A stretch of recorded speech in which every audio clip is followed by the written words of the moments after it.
पुढील कार्यक्रम प्रसारित करणारे आहेत जॉयस्मेर मिनिस्ट्रीचे मित्र आणि भागीदार.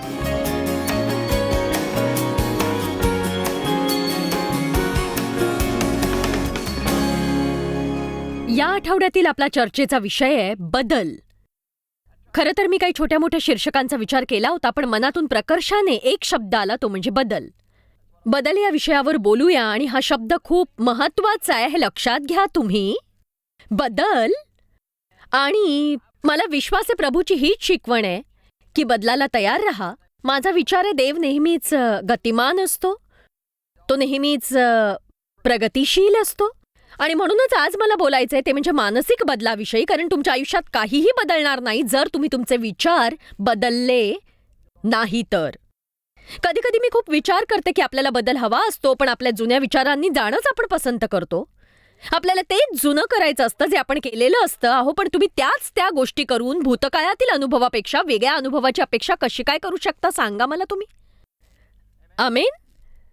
म्हणजे की आपल्याला लोकांमध्ये बदल हवे असतात, या जगामध्ये बदल हवे असतात, पण क्वचितच आपल्याला हे उमजतं की खरं तर बदलाची गरज आपल्यालाच आहे. आपल्याला दुसऱ्या कुणीतरी काहीतरी करायला हवंय, पण आपल्याला हे कळत नाही काहीतरी करण्यासाठी आपणच पुढाकार घ्यायला हवा, नाही का? आमेन. आणि म्हणूनच आम्ही तुम्हाला तुमच्या छोट्याशा उबदार घरट्यातून बाहेर काढणार आहोत. त्यात तुम्ही छान आराम करत होतात. आम्ही तुमच्या घरट्यातून काही पिसं काढणार आहोत आणि तुम्हाला काही काट्यांवर नेऊन बसवणार आहोत. तर समजा की जर तुम्ही तुमच्या आयुष्यात सुखी नाही आहात तर त्याचं कारण आहे की तुम्ही काहीतरी बदललं पाहिजे. पण बघा, तुमच्या बदलापेक्षाही महत्वाची आहे तुम्हाला आलेली प्रचिती. आमेन. उत्साही झाल्याबद्दल धन्यवाद. जोवर तुमची मानसिकता बदलत नाही तोवर काहीही बदलणार नाही. आणि माझ्या मते मनाचं नूतनीकरण ही आयुष्यभराची प्रक्रिया आहे. आयुष्यभराची प्रक्रिया. देव मला मागच्या महिन्यापासून आठवण करून देतोय की मी सांगतोय तुला, प्रत्येक विचार मुद्द्यात घे जॉयस. प्रत्येक हा शब्द माझ्या मनात घुमतोय. आणि ते असं आहे ना, कधीतरी आपण विचार करतो मला कसं कळणार प्रत्येक विचार जो माझ्या मनात येतो तो बरोबर आहे का? खरं तर देव आपल्याकडून हीच अपेक्षा करतो की आपणच हे हेरावं. तो त्याचा निरंतर अंश आपल्याला देतो चुकीच्या विचारांपासून दूर व्हायला. कोणाच्या भल्यासाठी येशूने मरण पत्करलं हे गौण आहे. नीट ऐका, कुणासाठी येशूने मरण पत्करलं हे गौण आहे. त्याने मरण पत्करलं आपल्याला चांगलं आयुष्य लाभावं म्हणून. आपल्याला आपल्या पापांसाठी माफी मिळावी, आपण सामर्थ्य आणि विजयात चालावं, देवासोबत आपलं चांगलं नातं असावं, शांती असावी, आनंद असावा. योहान 10:10 म्हणतं, मी तर त्यांना जीवनप्राप्ती व्हावी व ती विपुलपणे व्हावी म्हणून आलोय. फक्त पुढे जाणं महत्वाचं नाहीये, जोवर स्वर्गात जायची वेळ येत नाही, पण आपलं आयुष्य आनंदमय करा. कोणासाठी येशूने मरण पत्करलं हे गौण आहे. आपल्याला ते कधीही कळणार नाही, पण आपण बोलू त्याबद्दल, कदाचित प्रार्थना करू, आपण एखाद्या गोष्टीची आशा करत राहू, आयुष्याच्या पथावर कुठल्या तरी कोपऱ्यात ते पाहू, पण आपल्याला ते मिळणार नाही जोवर आपण आपल्या विचारांचं नूतनीकरण करत नाही आणि देवाच्या विचारांसोबत चालणं शिकत नाही.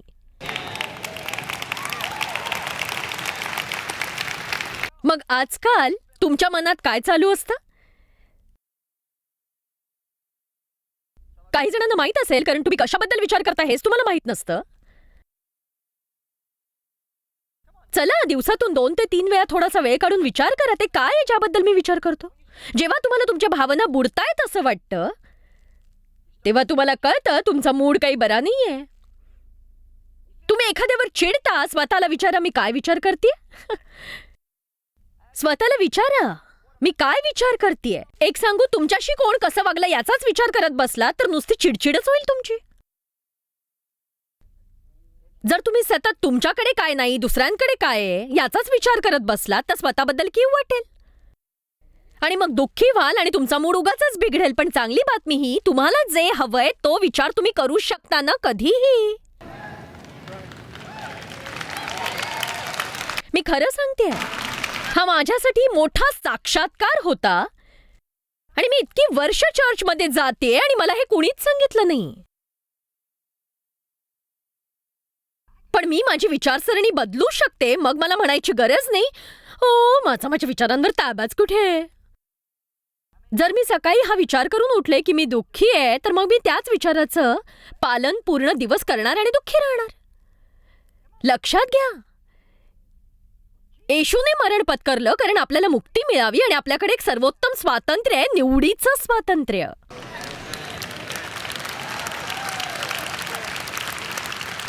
तुमचं मन दिवसभर सैतानाचं निवासस्थान असू शकत नाही. त्याला सैतानाच्या दुष्कर्मांची वाहिनी बनवू नका तुम्ही. खरंच. 2 करिंथ 10 वचन 4-5. कारण आमच्या युद्धाची शस्त्रे दैहिक नाहीत, तर तटबंदी जमीनदोस्त करण्यास ती देवाच्या दृष्टीने समर्थ आहेत. तर्कशास्त्रांचे पूल बांधून आणि प्रत्येक मोठी छोटी गोष्ट जी देवाच्या मर्जीत विलीन होते, विचार, कारण, तर्क आणि वादविवाद धरून सैतानाला आपल्याबरोबर वादविवाद करायला आवडतं. अगदी आत्ताही जेव्हा मी इथे तुमच्यासमोर उभं राहून बोलतेय आणि सांगते की तुम्ही तुमच्या विचारांवर नियंत्रण ठेवू शकता, सैतान म्हणतोय कदाचित वाद घालत असेल. खरंच असं होतं का? तुम्ही काळजी करण्यापासून कसे मुक्त होऊ शकता? तुझी आई काळजी करायची, आजी करायची, तूही करतेसच की. नाही, हे खरं नाहीये. आपण आपल्या मनाचं नूतनीकरण करू शकतो. चला रोमकरांचा अध्याय 12 बघू. आपलं मन बदलल्याशिवाय काहीही बदलत नाही. नुसती इच्छा करून काहीच होत नाही, आशा करून काही होत नाही. हो, प्रार्थनेत अपार सामर्थ्य आहे. आपल्याला प्रार्थनाच करायची आहे. आपल्याला आपल्या मनाचं नूतनीकरण करायचंय. आपल्या मनाचं नूतनीकरण कसं करूया याच्यासोबत देवाचं वचन. जर अभ्यास करत नसाल तर यशस्वी ख्रिस्ती होण्याची अपेक्षा सोडून द्या. म्हणून अभ्यास करा. आणि मला वैयक्तिकरित्या वाटतं वचनात आणि अभ्यासात फरक आहे. काही माणसं तर वाचन सुद्धा करत नाहीत. असेही काही आहेत जे थोडंफार वाचतात, काही जण इथे येऊन माझं ऐकतात, एखादा टीव्ही प्रोग्राम बघतात, पण ते अभ्यास करत नाहीत. बायबल म्हणतं अभ्यास करा स्वतःची मान्यता दाखवण्यासाठी. गरजू जो कामसू आहे त्याला शरम वाटायची गरज नाही. कोणताही डॉक्टर डॉक्टरीचा अभ्यास केल्याशिवाय डॉक्टर होणार नाही. किती जण न शिकलेल्या डॉक्टरकडे जाणं पसंत करतील सांगा मला तुम्ही? तुमच्यापैकी किती जण न शिकलेल्या डेंटिस्टकडे जाल? सोपं आहे, कधीच जाणार नाही, नाही का? जर आपल्याला यशस्वी ख्रिस्ती व्हायचंय, आयुष्याच्या शाळेतून व्यवस्थित उत्तीर्ण व्हायचंय, तर अभ्यास करावाच लागेल. बघा, मला जे काही येतं त्याबद्दल मी देवाची आभारी आहे, पण हे कळायला 32 वर्ष लागली. मी शिकते वर्षानुवर्ष. आपण आजीवन अभ्यासू असलं पाहिजे. देववचनाबद्दल एक सुंदर गोष्ट आहे, ते इतर शब्दांसारखं नाहीये, त्याच्यात सामर्थ्य आहे. देवाचं वचन सामर्थ्यानं भरलंय, जीवनानं भरलेलं आहे. येशू हा देववचनानं बनलेला आहे. ही देवाची इच्छा आहे. अशाच प्रकारे आपण देवाचं ऐकतो. अशाच प्रकारे आपल्याला कळतं देव आपल्याकडून काय करवून घेऊ पाहत. पण यात काहीतरी खूप सुंदर आहे. मला जादुई हा शब्द वापरायचा नाही, पण असं की जेव्हा आपण देवाचं वचन शिकण्यासाठी वचनबद्ध होतो तेव्हा एक परिवर्तनात्मक ऊर्जा आपल्यात निर्माण होते आणि तुम्ही माझ्याबरोबर इथे मला ऐकण्यासाठी येता. मग आता बघा, तुम्ही इथे बसून कोणी काय घातलंय किंवा इथून जाऊन नंतर काय खायचं याचाही विचार कराल, किंवा इथे बसून राहून नुसते असेच राहाल, किंवा शहरभर फिरून याल पण इथे जराही लक्ष देणार नाही. आता बघा, यात काहीच शंका नाही की आपली एकाग्रता भंग करण्यासाठी सैतान सतत प्रयत्न करत असतो. सतत. एक सांगू, काही क्षणाकरता का होईना मनाला एका ठिकाणी गुंतवून ठेवणं किती कठीण आहे. मला विश्वास आहे की ही सैतानाची चाल आहे. एकाच वेळी अनेक गोष्टी आपल्या मनात चालू असतात. म्हणजे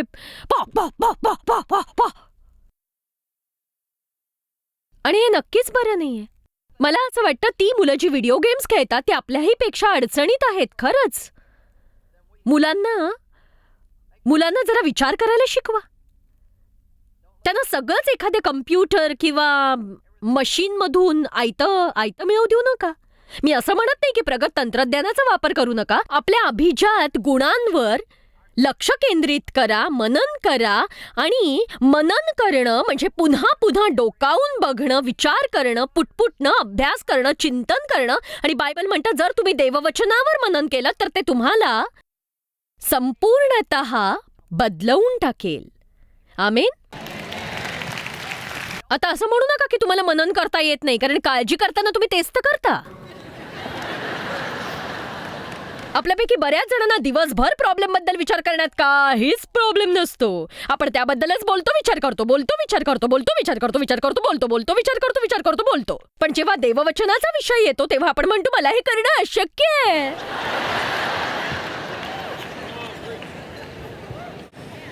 रोमकरांस 12:2 म्हणतं या युगाबरोबर समरूप होऊ नका. रोमकरांस अध्याय 12 वचन 2 म्हणतं या युगाबरोबर समरूप होऊ नका. म्हणजेच त्या वरवरच्या ख्रिस्तींसारखं बनू नका, जे आठवड्यातून एकदाच चर्चमध्ये जातात आणि बाकीच्या वेळी जगिकच वागतात. तर आपल्या मनाच्या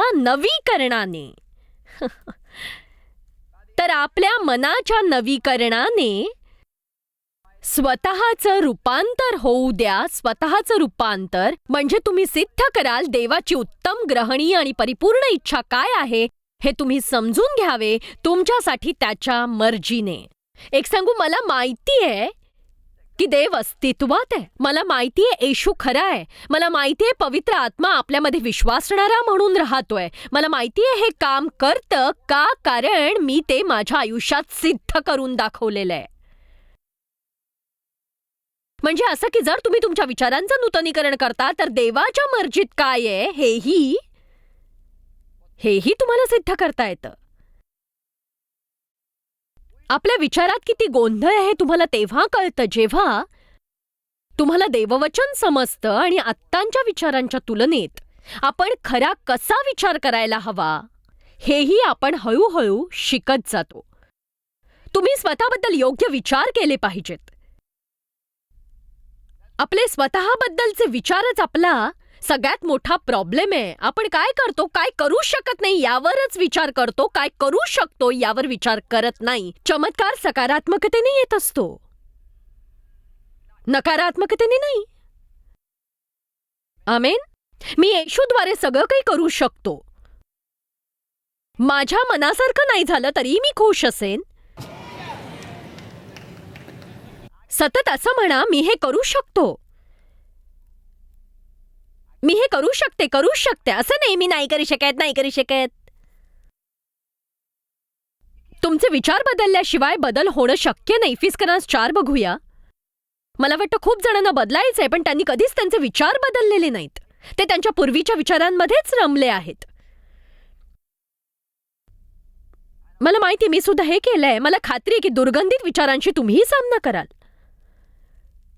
कुणी आमेन म्हणणार आहे का इथे? जोपर्यंत आपण जीवित आहोत आपल्याला संकेत ऐकावेच लागतील मनाचे आणि वाचेचे, स्वार्थीपणाचे. इफेसकरांस 4:22 म्हणतं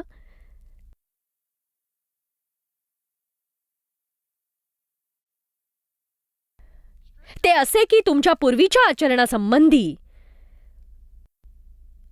जो जुना मनुष्य त्याचा तुम्ही त्याग करावा, तो कपटाच्या वासनांनी युक्त असून त्याचा नाश होत आहे. आणि ही एका झटक्याची प्रक्रिया नाही. वीकेंडला या कॉन्फरन्सला येऊन लगेच याची प्राप्ती होणार नाही. तुम्हाला हे नूतनीकरण सतत करावं लागेल.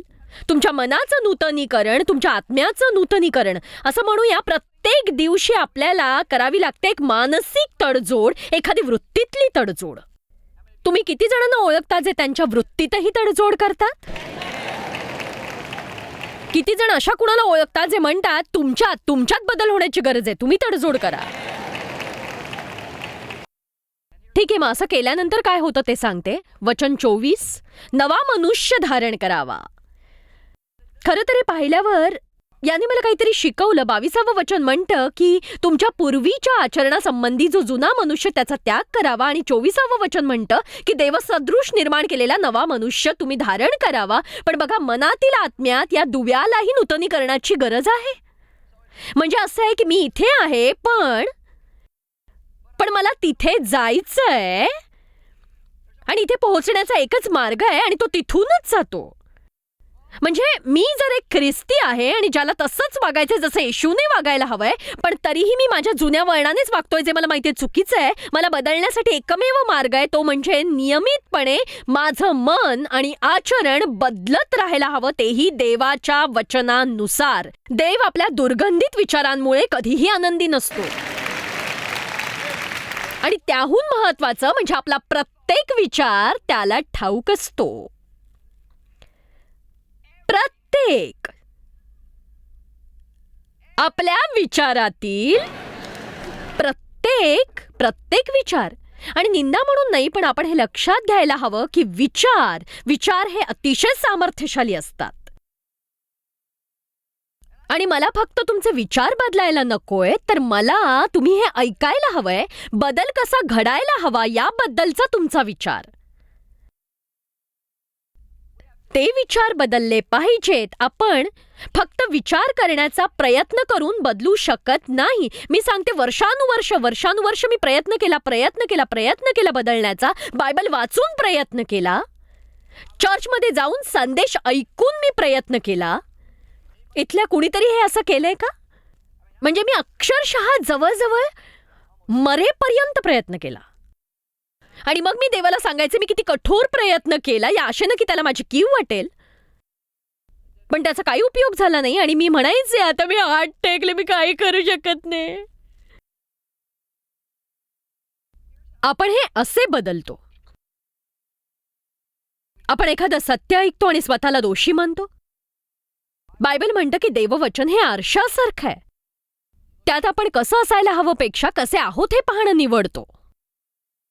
मला देववचनाकडे एक आरसा म्हणून पाहायला आवडतं. जर माझ्या चेहऱ्यावर माती आहे तर ती मला आरशात पाहिल्याशिवाय कळणार नाही. खरं तर गोंधळ माझ्यात होता, पण मला माहीतच नव्हतं की मी देववचनाच्या आरशात पाहिल्याशिवाय माझ्यात काय कमी आहे ते मला कळणार नाही. मला वाटायचं दुसऱ्यांचंच चुकतंय. आणि काही जण जे आज इथे आलेत ते म्हणत असतील किंवा त्यांना असं ठामपणे वाटत असेल की माझं ज्याच्याशी लग्न झालंय त्याच्यात प्रॉब्लेम आहे, किंवा पुरेसा पैसा नाही म्हणून हा प्रॉब्लेम आहे, किंवा जग हा प्रॉब्लेम आहे, छोटंसं घर आहे हा एक प्रॉब्लेम आहे. नाही, कदाचित तुम्ही आरशात पाहायची गरज आहे. हो, मला माहीतच नव्हतं की हे असं काही आहे. समजलं का तुम्हाला? प्रथमतः तुम्हाला ही जाणीव व्हायला हवी की तुम्ही जे करताय ते चूक आहे. पश्चाताप म्हणजे तुम्हाला त्यापासून दूर जायचंय, तुम्हाला त्या बाबतीत खेद आहे, तुम्हाला त्यापासून दूर जायचंय. खरा पश्चाताप म्हणजे असं नाही की फक्त ओ सॉरी. ते म्हणजे तुम्हाला खेद वाटतोय आणि त्यापासून तुम्हाला दूरही जायचंय. म्हणजे आपली बदलाची पद्धत आणि आपली समस्या पाहण्याची दृष्टी अशी आहे की आधी आपण देवालाच आपल्याला बदलायला सांगतो. देवाशिवाय बदलू शकत नाही. आणि मग तुम्ही असं करता की तुम्हाला कुठल्या क्षेत्रात बदलायचंय त्याचा अभ्यास करता. जर माझी वृत्ती चुकीची आहे तर समृद्धीवर अभ्यास करून ती सुधारणार नाहीये.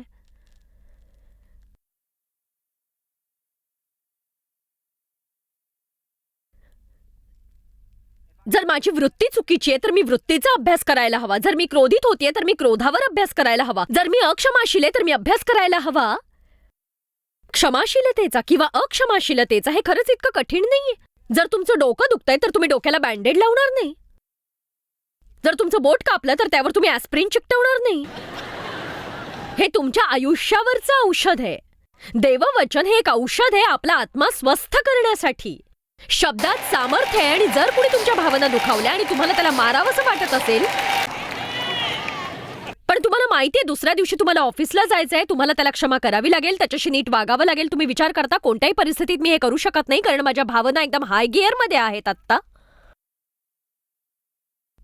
मग थोडासा वेळ घ्या, स्वतःला देवाबरोबर जोडा, वचनं वाचायला लागा आणि तुम्हाला सापडेल अगदी रागावर, क्षमाशीलतेवर, अक्षमाशीलतेवर प्रत्येक प्रकारचं वचन तुम्ही ते मोठ्याने वाचताय. तुम्ही वचनाकडे जाता जणू काही तुम्ही औषधाकडे चाललायत. तुम्ही म्हणता मी माझं औषध घेणार आहे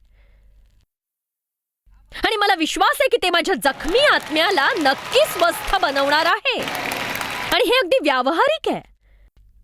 तुझं वचन देवा ते माझ्यासाठी औषधासारखंच आहे, मला बरं करणारं औषध. म्हणजेच तुम्ही बदलू शकता पण फक्त प्रयत्न करून नाही. नीतिसूत्र 23:7 म्हणतं, मनुष्य आपल्या हृदयात जसा विचार करतो तो तसाच बनतो. मनुष्य आपल्या हृदयात जसा विचार करतो तसाच तो बनतो. जरा वेगळ्या शब्दात हे असं सुद्धा म्हणता येईल की जिथे मन जातं तिथे माणूस जातो. जर मी एखादं आईस्क्रीम खाण्याची इच्छा केली तर हा आठवडा संपायच्या आत मला ते आईस्क्रीम खायला मिळेल याची खात्री आहे. समजलं का तुम्हाला? आपण कसे आहोत माहितीये? आता असं म्हणू नका की तुम्ही हे करू शकणार नाही. आपण तेच करतो जे आपल्याला हवं असतं असं म्हणण्यात काहीच अर्थ नाही. मला तर अभ्यास करायला वेळच नाहीये. तुमच्यासाठी तेच महत्वाचं आहे ज्यावर तुम्ही आपला वेळ घालवता. आपण हे मानलंच पाहिजे की प्रत्येक गोष्ट ही बदलासाठी विवश आहे देवाव्यतिरिक्त. तुमच्या मुलांना असं म्हणू नका तू ना कधीच बदलणार नाहीस. स्वतःकडे बघून असं म्हणू नकास मी तर कधी बदलणं शक्यच नाही.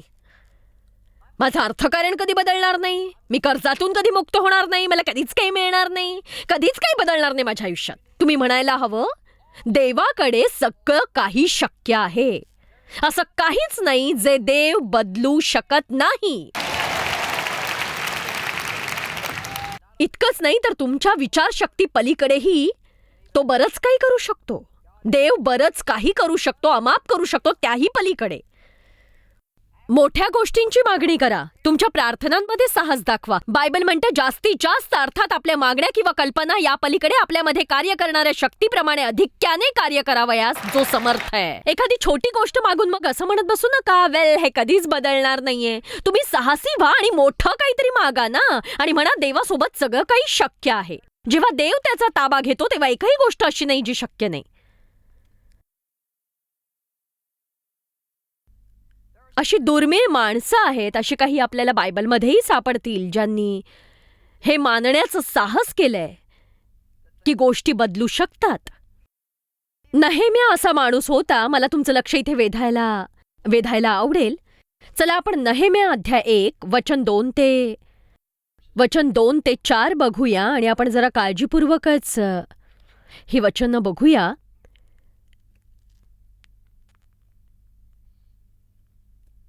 त्यांची जमीन बर्बाद झाली होती. त्याचे तट पडले होते. याचाच अर्थ त्यांना शत्रूंपासून संरक्षण नव्हतं. बघावं तिकडे सगळी गडबडच होती आणि तरीही त्यांनी हे मानण्याचं साहस केलं की हे सगळं पुन्हा उभं राहू शकतं. चला आपण 2 ते 4 वाचूया. तेव्हा हनानी नावाचा माझा एक बांधव आणि इतर काही लोक यहुदातून आले. बंदिवासातून सुटलेल्यांपैकी जे यहुदी शेष राहिले होते त्यांच्याविषयी यरुशलेमेविषयी त्यांच्याकडे मी पूछताछ केला. म्हणजे थोडक्यात नेहेम्या म्हणाला कसे आहेत सगळे आणि सगळं कसं चाललंय. आणि त्यांनी मला सांगितले बंदिवासातले जे अवशिष्ट लोक त्या प्रांतात राहिले ते मोठ्या दुर्दशेत असून त्यांची अप्रतिष्ठा होत आहे. यरुशलेमेचा तटही पडला आहे व त्याच्या वेशी आग लावून जाळून टाकल्यात. बघा आपली काही प्रतिक्रियाही असणारच आहे. आपली काहीतरी प्रतिक्रिया असतेच. आणि काही माणसं असंही म्हणू शकतात की अरे रे फार वाईट झालं. काही असं म्हणतील की कोणीतरी काहीतरी केलंच पाहिजे. काही जण हे नीट होण्यासाठी देवाची प्रार्थना करतील. तुम्ही जेव्हा हे नीट व्हावं म्हणून देवाची प्रार्थना करता तेव्हा देव वचनबद्ध असतो तुमच्यातर्फे ते नीट करण्यासाठी. तुम्ही याबद्दल फार आनंदी वाटत नाही. मला आवडेल तुम्ही जर आनंदी झालात तर. जर तुमची इच्छा असेल देवाने एखाद्याची गरज भागवावी त्याला कदाचित ती तुमच्या करवीच भागवायची असेल. देव मला म्हणाला मी तुला साधनं आधीच उपलब्ध करून दिली असताना इच्छा नसताना तू फक्त माझीच प्रार्थना करत बसण्यात काही अर्थ नाही. म्हणजे जेव्हा आपण एखाद्या गरजू माणसाला पाहतो सांगायला वाईट वाटतं पण इतकी निष्क्रियता असते आपल्यात की आपल्याला वाटतं की दुसऱ्या कुणीतरी त्याच्यासाठी काहीतरी करावं. आपण नाही. आपल्याला नसतं करायचं ते. आपण आपल्यामध्ये थोडासा नेहेम्या आणला पाहिजे. खरं तर आपलं आयुष्य बदलण्याआधी आपले विचार बदलायला हवेत. जर आपण आपलं मन सरळ केलं नाही तर आपलं आयुष्यही सरळ होणार नाही. फिलिप्पेकरास अध्याय 4:8 हा एक सुंदर अध्याय आहे. त्याप्रमाणे बंधूंनो, शेवटी इतकंच सांगतो की जे काही सत्य, जे काही आदरणीय, जे काही न्याय्य, जे काही शुद्ध, जे काही प्रशंसनीय, जे काही श्रवणीय, जो काही सद्गुण, जी काही स्तुती, त्याचं मनन करा. जी काही स्तुती त्याचं मनन करा. आता हे ऐका, ते म्हणतं तुमचं मन एकत्रित करा. हे खरंच असं सांगते की आपल्याला चांगल्या गोष्टींचा विचार करायची गरज आहे. जॉयस मेयर मिनिस्ट्रीज करता तुम्ही खूप मौल्यवान आहात. आम्हाला तुमचं कौतुक आहे आणि जगभरामध्ये हे सेवा कार्य शक्य करण्याकरता आम्ही आमच्या मित्रांचे आणि पार्टनर्सचे आभारी आहोत. आम्ही एकत्रितपणे भुकेल्यांना खाऊ घालतो, गरिबांना वस्त्र देतो आणि राष्ट्रांना सुवार्ता सांगतो. तुमच्या प्रार्थनेच्या विनंतीकरता आमच्याविषयी आणखी माहिती मिळवा. जॉयसच्या कॉन्फरन्सच्या तारखा पहा आणि ख्रिस्ताची प्रीती जगभरामध्ये पसरवण्याकरता आमचे सहभागी व्हा. याचा सर्व खर्च जॉयस मेयर मिनिस्ट्रीचे मित्र आणि भागीदार करत आहेत.